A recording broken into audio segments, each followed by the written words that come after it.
There's something about a summer's day, driving down the road and one of your favorite songs comes on the radio.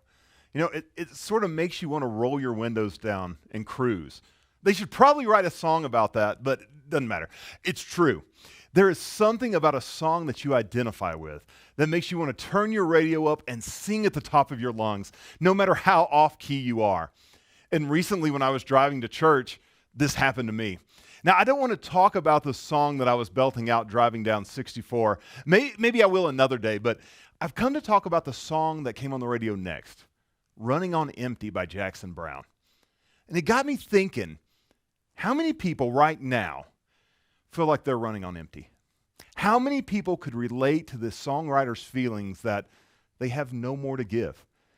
I happened to be reading through Jeremiah that day, and I started to imagine that this song is something that the people of Israel could really relate to. I mean, that time in their history, they were definitely running on empty. They were broken. They were about to experience the exile. And that's why when God tells them why they're running on empty. God said this in Jeremiah 2:13. My people have committed two sins. They have forsaken me, the spring of living water, and they have dug their own cisterns, broken cisterns that cannot hold water. Two things God says were causing this emptiness. They had turned their back on God, and that caused a God-shaped void that they tried to fill with inferior things.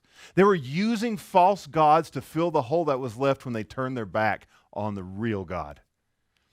I'm sure this didn't happen overnight. I really think this was a slow process that led them to this point.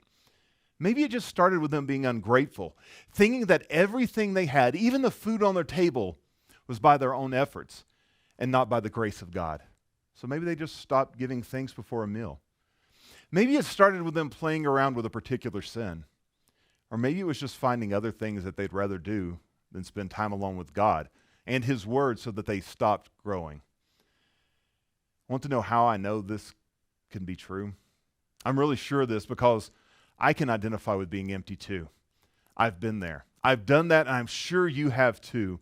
And when we find ourselves on empty, it's not like it happened overnight. It was a season in our lives of unguarded strengths and unguarded weaknesses. It was a time of intentionality in our spiritual walk, and it was a time when we tried other things in God to meet our needs. Solomon found himself in this very same situation.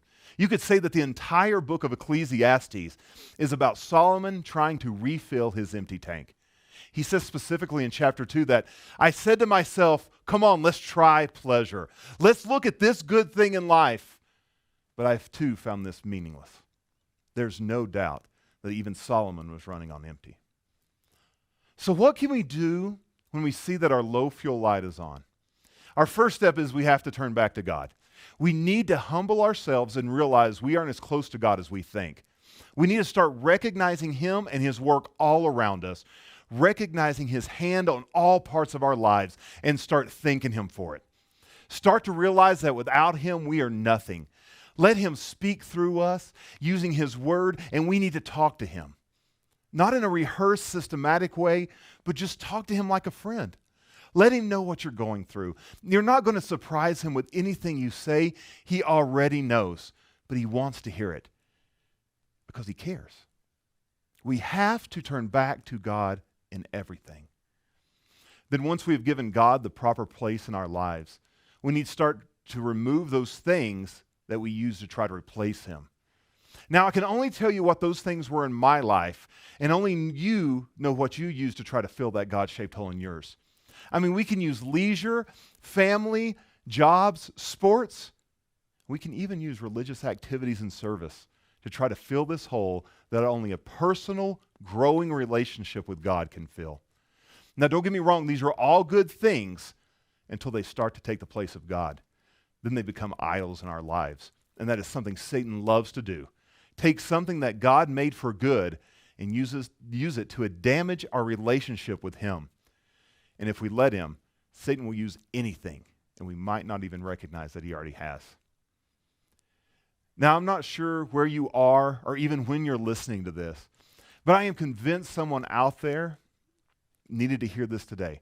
God wanted you to hear this truth because just today you felt like you were running on empty.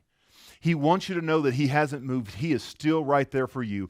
He loves you and wants you to come back to him and stop trying to use everything else you can think of to fill that hole in your life that only he can.